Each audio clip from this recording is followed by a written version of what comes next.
Alcola, brothers and sisters, welcome to AquaBrain TV.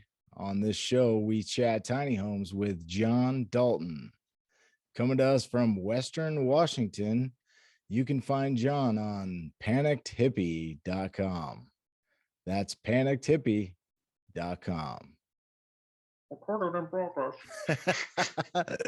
Hey, John, how you been, man? It's been 11 months since you've been on the show. Yeah, I've been growing out the beard more a little bit, and I see that. filling out the face. Yeah, you growing the hair out. You're gonna have the Willie Nelson here pretty soon, right? I mean, it's what I'm going for, man. Yeah, nice. Well, cool. Yeah, I got you on. We talk about some tiny home stuff and what you got going on in your life now. But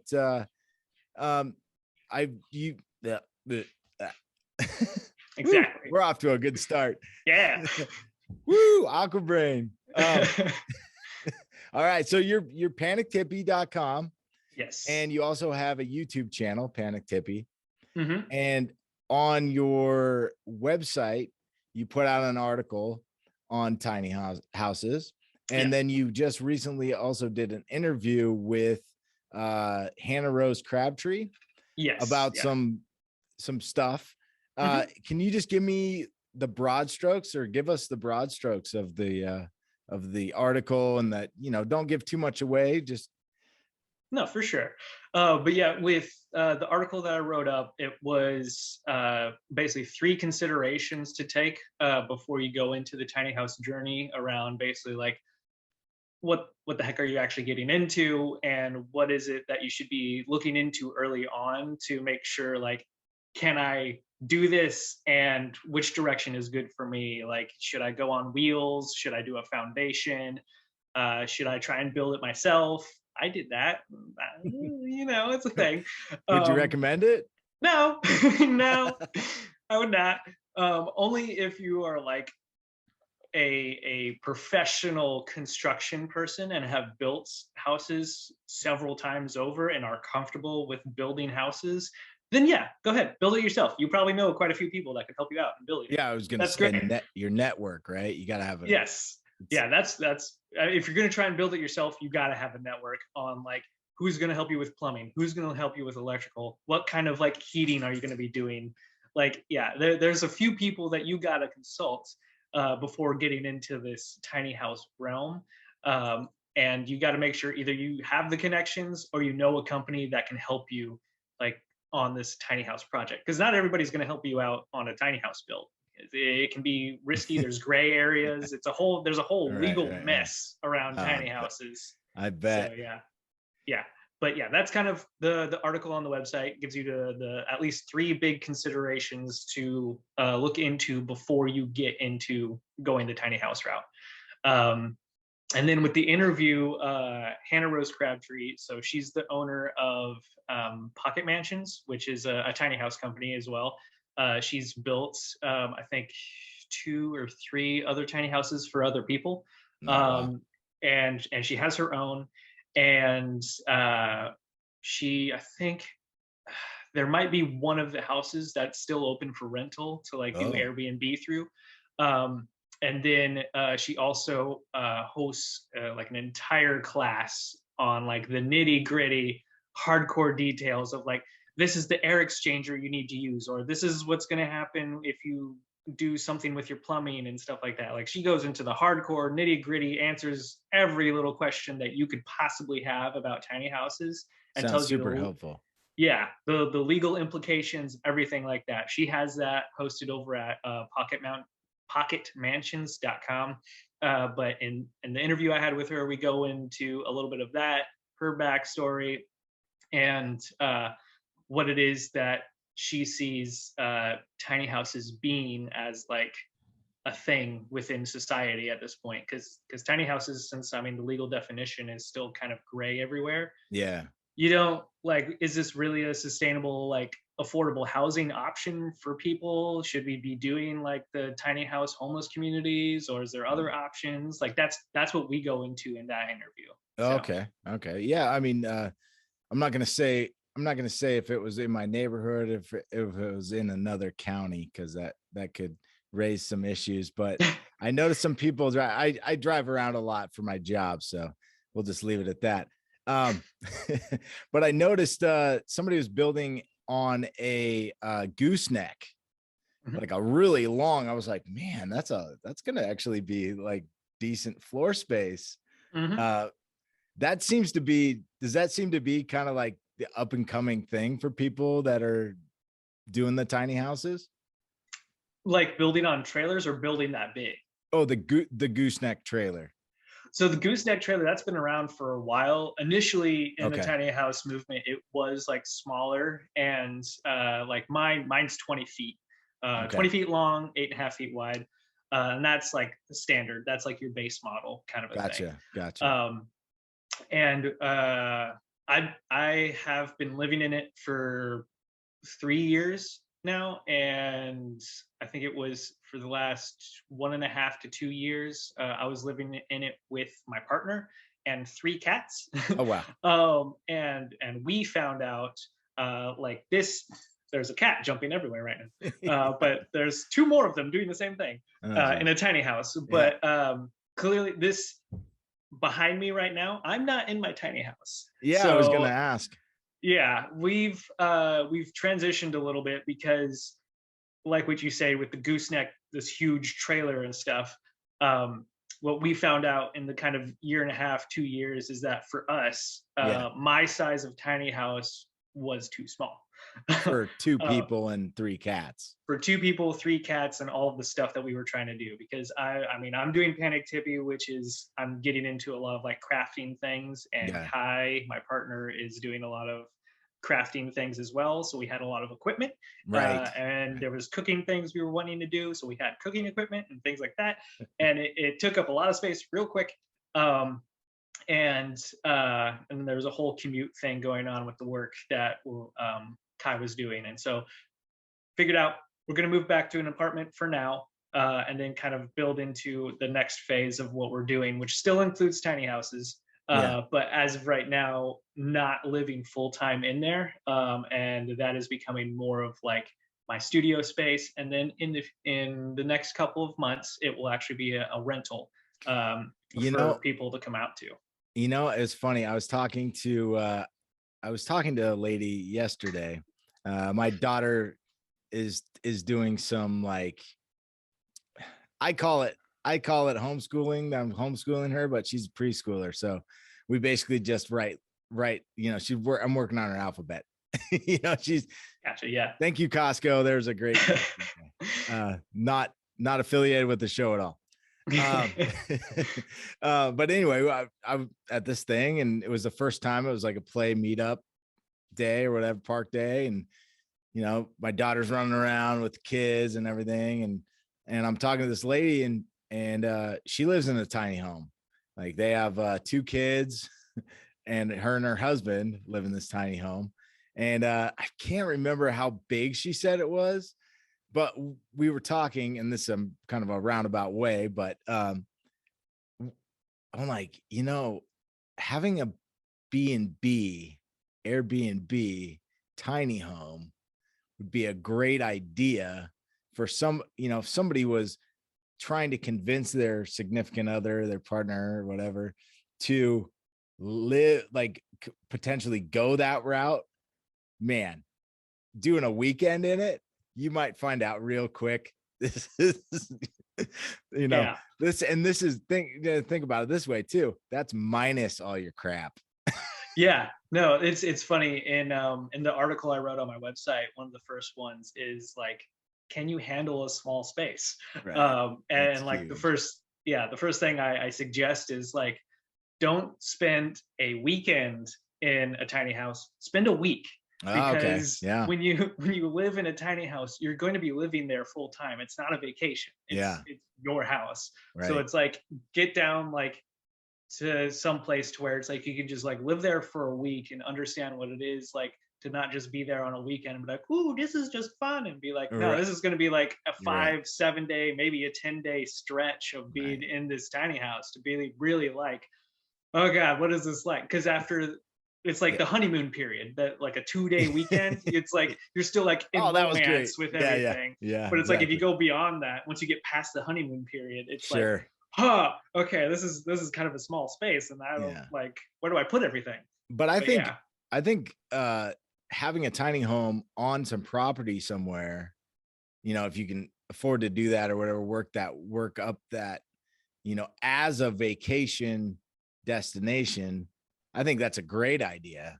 I mean, Mhm. you because you've got a lot of things, like if you were going to get land and put a house there, you've got a lot of considerations where with a, plumbing and electricity and water and stuff like that, where the Mhm. tiny home, you can potentially get away with just parking it, bringing the water, having solar power, you Mhm. know what I mean? Having a compact posting toilet.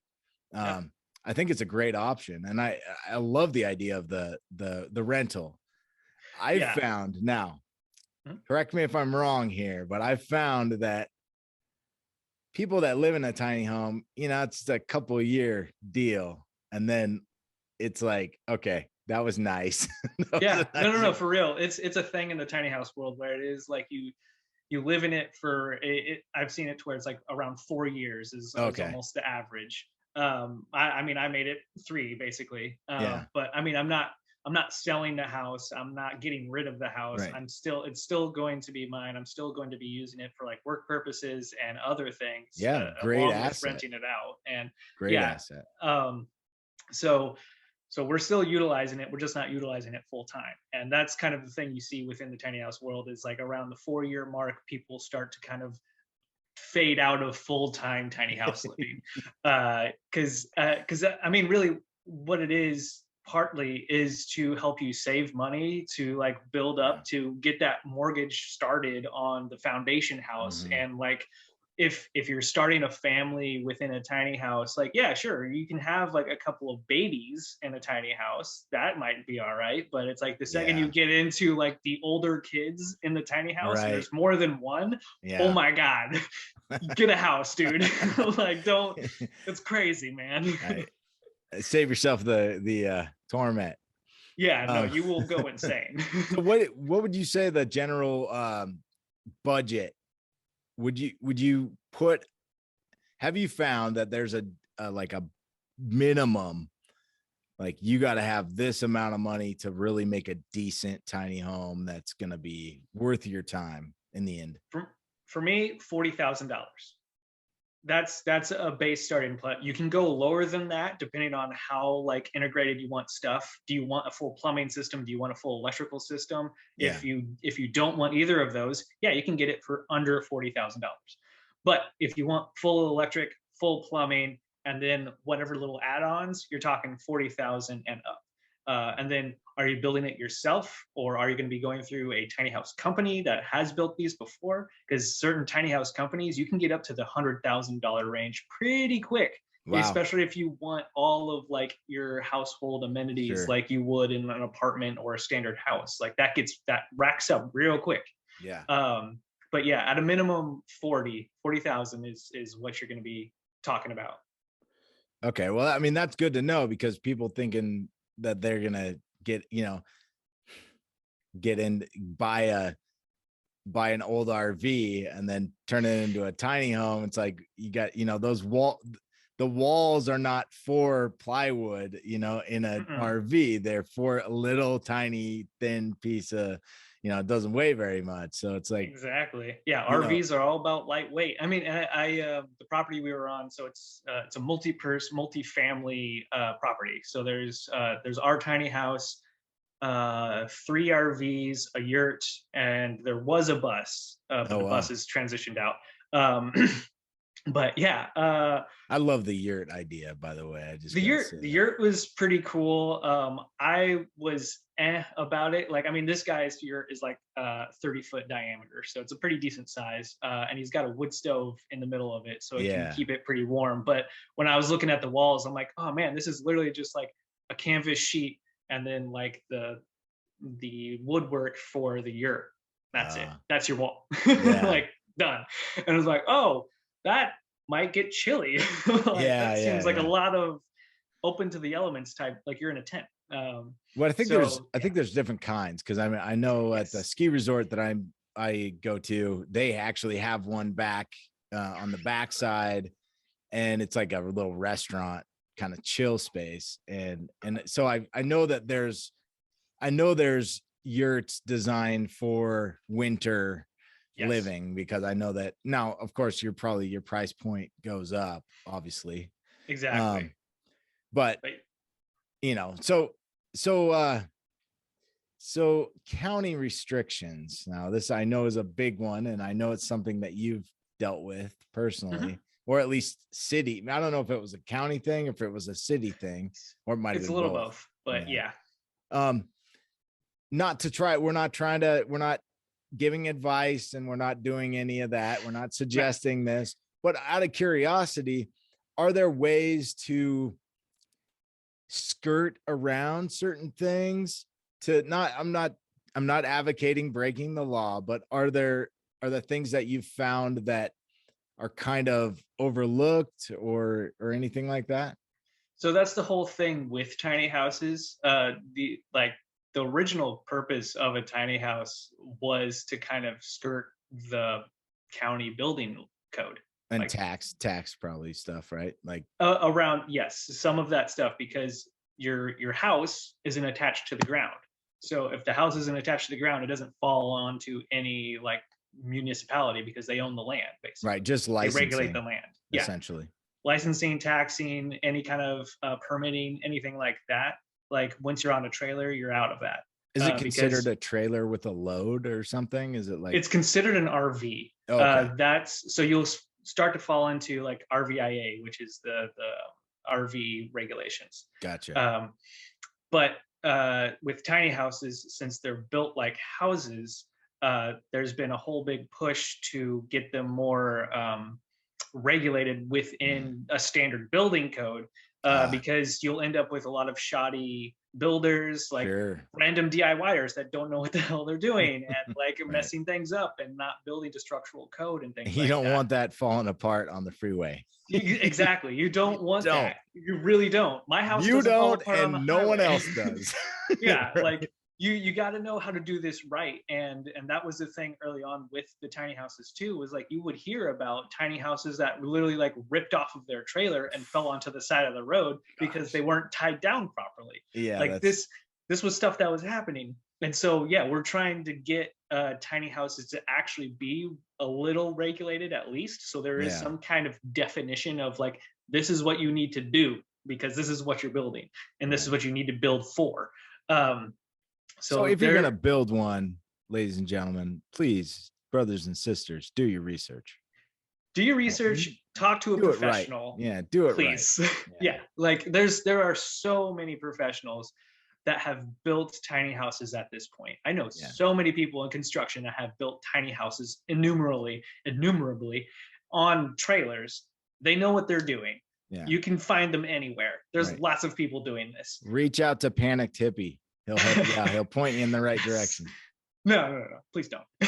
What? No. Uh, but no, I mean, there's several companies and there's several websites online that will help you find vetted people to be like, this is how these are good people that will help you build a house right and build it to this code that we're trying to get tiny houses to fall into, because it's still a legal gray area in a majority of states. So John, I didn't mean that you would be the guy giving them the advice, but no, yes. John can point you in the direction of the people that can give you the advice. Yes, there are people out there. There's all the directions. Not the Panicked Hippie. No, not me. Not me. Don't do that. All right, John. But Well, yes. hey, man, I'm curious, because before we started talking, we were talking. No. Oh, yeah. Oh, I was just thinking, well, that doesn't really make sense, but I'm gonna finish the sentence. All right. Yeah. So we were talking, and you mentioned that you had some stuff that you were working on, and it was news to me, and if you want to share it with our audience, that would be great. Yeah. No. So kind of going in a whole bunch of different routes right now, but basically building out Panicked Hippy to be more of a refined thing instead of just like hippie things. Um, so, I mean, it's still going to be kind of like just hippie things all over the place, but basically everything is more focused onto building a community that is self-sufficient. So I'm bringing out an ebook here soon. Um, Wow.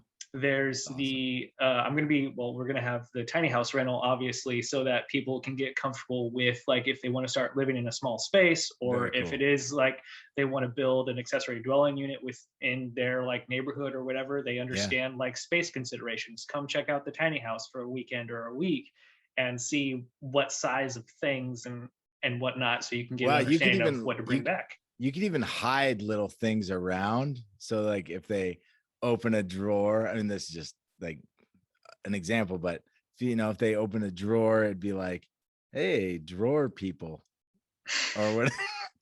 I don't know. That's a bad example. Never mind.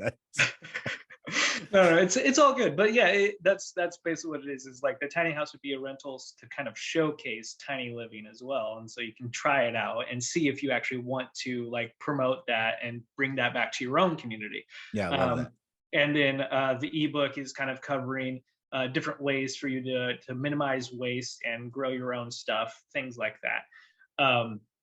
And then I'll also with that be doing crafting and tutorials. So basically, I'm going to be doing metal work, plastic work, and other kind of crafting things where it is basically like, hey, you've got X amount of plastic bottles around, or you've got X amount of aluminum cans or Yeah, whatever around. Can you make anything out of like those? recycled And projects. yes, recycled projects. There's actually a company called Precious Plastic, um, which I'm kind of borrowing a lot of stuff from, where it is basically taking any kind of plastic material and then recycling it on your own and making your own product, like however you want to, like with your own mold, or you can make like a plastic filament to use within a 3D printer, things like that. Right. So I'm kind of going more into that route, and I'll be doing like tutorials around like how to make certain little things, or just basic like smelting, things like that. Um, so yeah, basically doing all kinds of crafty things on how to basically repurpose all of the waste that we produce on a daily basis. Man, Uh, it's yeah, awesome. yeah, so that's the route of Panic Tippy now, so that we can basically clean up all of our own communities and make it fully self-sufficient, so we don't have to always go to Amazon for everything. Right. And the ebook, I'd imagine, is when is your deadline that you gave yourself for that? So I'm giving myself to the end of October for the ebook. Wow. And then because I'm covering 6 areas, doing kind of a uh, broad scopes of each of those areas, where it's like, hey, here's the very intensive thing that you can take on and do 100% DIY, or there's all of this stuff where it's like you can just go straight through this company and have that kind of convenience of just having it straight there for you, and you're still like solving that issue for your own community. Cool. So it's that What broad are, spectrum of all that. what are those areas? Or So do we have to wait for that? you don't have to wait, but it is around food, composting, energy, uh, goodness, oh no, um, zero waste materials, and basically building community resilience. Oh, So cool. basically, where it's like you guys work better with your neighbors in producing your own goods, because nobody can produce all of their own goods all on their own. You got Right. to have other people to do that, and so why not talk to your neighbors? And basically that'll be kind of like a little checklist of like what you can kind of run through on doing all of that, like how do you Cool. want to set up your community group and things like I can't wait till we get to the bonus questions. that. You want the bonus questions? Sure, All right. bonuses. Hey, everybody, listen. This guy is on to something here. Go check out panickedhippy.com. Go subscribe to his YouTube channel, and there's going to be more interviews, more videos, I'd imagine, on there. Yep, all upcoming. John is definitely hitting it hard, and I love it. All right. So bonus question time. All right, let's see. And it's these are gonna be awesome. All right. So what is a skill that you want to learn but haven't yet? Oh man, I'm like in the midst of learning so many things right now. um, Goodness. Well, you can Uh, pick one. You pick one that you've just started, but it's really exciting to you. I think that one of the main, there's two main ones. Okay, So the first I'll one allow it. is, yeah, all right. Thank you. Thank you. My brain is going crazy. No, but the first one is foraging. I want to refine that more because I mean, we're in Washington, man, and my tiny house is on the Olympic Peninsula. I'm Oof, right man, beautiful. next to the park. Sure. Like, so there's just all kinds of things growing out there. It's amazing. And I want to find more of that stuff just growing around because I Yeah, mean, it can be a pain to grow them yourself. It's, it's sure. a thing. So Well, finding the them is force awesome. does its job, I mean, the force has a job to do, and if you Exactly. can take advantage of that in a what's the word? Oh, it's not it's not conservation. What's the word where you're like respecting that? Like if you find a patch, you don't just take it all. What's that called? Conservation Concert. Yeah. Okay. or something. I mean, yeah, something like that. I don't know. Yes. Okay. But no, yeah, And yeah. Because what's the second one?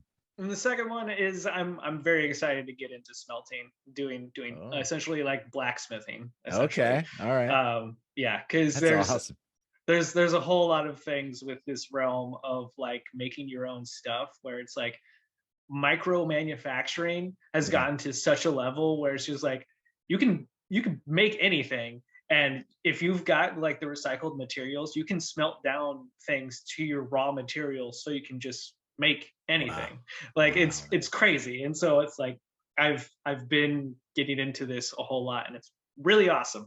So tell But me some of that stuff's going to be on the both of those things are going to be on your site at yes, some point. actually, yeah. So both of Oh, those, sweet. because right now, so I've got a motorcycle right now, Okay. and part of that is I have GoPros that I'm going to be hooking up to the helmet and the motorcycle, and the motorcycle is basically going to be my journeys to get around to finding all these foraging spots and stuff. Gotcha. Because it's a lot easier to take a little motorcycle on some forest roads than it is like a car and stuff. So To um, walk.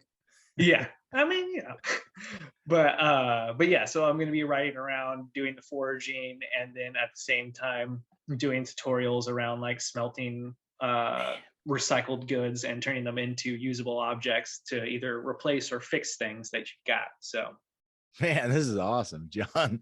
All right. Okay, cool. Bonus question 2 here. And I don't know if I've really necessarily refined the order of my bonus questions yet or not, but I like it. All yeah. right. Okay, so you got to kind of think outside the box here a little bit. And I don't Mm. think it's going to be hard for you, but if you were living in a tribe slash community, Mhm. what would you offer?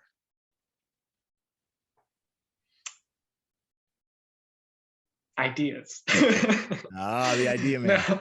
yeah. Oh man. I mean, building things like really like the one thing I have found out is like I just like to build things. So that's what I would offer. I would offer skills at building things.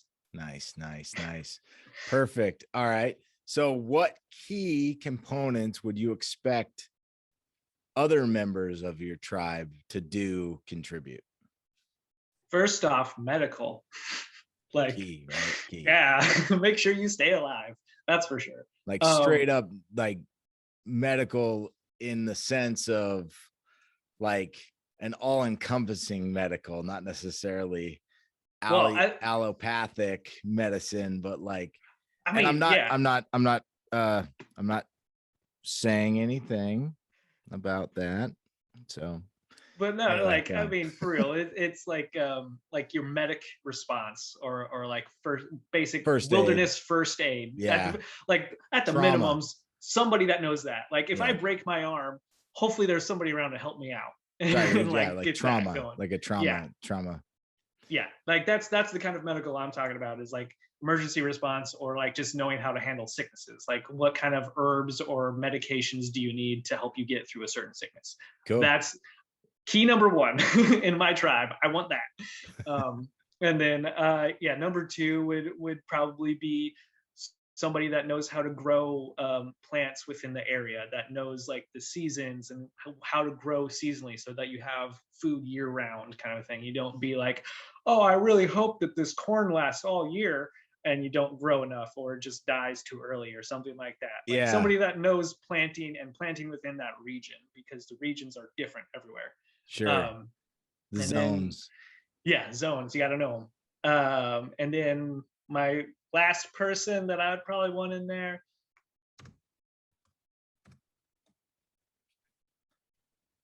I don't know, an experimenting person, willing to An alchemist. Yeah, an alchemist. There you go. Like that's like I mean, Inventor. come up with like new chemicals or whatever kind of stuff to like maybe help out with certain things and figure out stuff like that. Like more of the sciencey mind. I'm not a sciencey mind, obviously. Gotcha. All right. Last question. And actually on my other interview, on the first interview, I didn't ask this question, but I'm going to ask it to you. And I wish I would have asked it on the other one. So we'll see. All right. So if the system that we're all dependent on, oh no, did I bump it? What did you bump? Oh no, it looks good. Anyway, hey everybody, AquaBrain. Something happened. Yeah, that's right. All right. So I know I'll be cleaning up that mess later. Yay, editing. All right. So okay, so if the system that we're all dependent on to one extent or another collapsed tomorrow, what would be the first thing that you would do? I would celebrate. Oh no. No. I'm sorry. That was yeah, like so a lot of my topics and things that I talk about on Panicked Hippie is pretty much like, hey, our system is awful and we should stop using it. So I mean, I'm like, if the system collapses, yeah, it's horrible. There's a lot of things going wrong. But you said the first thing I would do? Yeah, just like right out of the gate. What's your like, okay, I don't know how it happens, like power goes out or what. I don't know what the first thing is that's going to trigger that. Because I would imagine it's going to be a chain reaction of some sort, but yeah, I mean, what's your like, where are you going? What's your focus? First thing would be to at least try and get out of the cities like momentarily. So like, because initially the cities would just go crazy. Right, get away like I mean, straight up like looting and stuff would happen initially. So right. At the very least, in the beginning, get out of the city. But after a little bit, probably come back to the city because there's a lot of infrastructure here that you can utilize to still like help things get rebuilt easily and stuff. But yeah, initially get out of the city and have a like cadre, a group of people that like your medic, your gardener, your builder, your chemical person, whoever, having that little bit of a group to go with you to like a designated location that is like outside of the city. Like for me right now, I've got the tiny house out on the peninsula, and that's a potential spot for me to run off to with other people and stuff like that. And there's other people already out there that I know and like have relationships with. So that's, but I think the runoff. I think you're saying it's the runoff. Runoff too is the first thing I'd do. Yeah, because I mean, or if you're already kind of set up where it is like you've got your off-grid power, your off-grid water, off-grid everything. Yeah. If you're already set up to there, please go there or stay there, or at least invite the people that you trust the most there to help you in that initial collapse and stuff, because it's like you're gonna need a group of people no matter what. Like you're never like I have a little pet peeve with like the solo homesteading, where it's like, really? yeah, we're just because it's like a couple or a family or whatever that's just like, I'm gonna do everything myself kind of a thing, and I'm like, that's crazy. Like that is It's so a lot much of work. it's so much work, and it's like, I don't know what else you're doing with your life besides homesteading, because you can't do anything else. And so it's like, I'm like, if you have another person there, you could probably indulge in more of your passions or other like ideas and stuff, so you can actually like split the load on stuff and actually get more creative and build more things instead of just maintaining a farm. Like that's all you do with homesteading. You just maintain the farm and hope things go well. But yeah, it's like you get a group of people and find a decent little bug out location or whatever. And if you want, later on, come back into the cities after all the crazy looting and stuff is done, because you don't want to be a part of that. See what you can salvage, right? I mean, really, like because at least like within Seattle, oh my God, there is so much to salvage around here, as long as like it hasn't already been destroyed in that initial kerfuffle or whatever. And there, like, I mean, that's yeah. And I mean, it's a whole thing, and it's like, yeah, I would highly recommend get out of this city, go to a little like holdout spot with your core group, and like establish a whole thing. And then if you guys feel comfortable later on, that group comes back into the city and sees like, what's going on here? Can we join up with any groups or find anything going on? That's how I would go about it, at least. Rad. John, thanks for being on the show, man. Yeah, no problem. It's been fun. Dude, go check John out at panikedhippie.com. Woo! Yeah, I got all kinds of crazy hippie things. And if you want to know more about all of my crazy adventures, that's where it'll be. And I've got a Ko-Fi. So that's what ko-fi.com.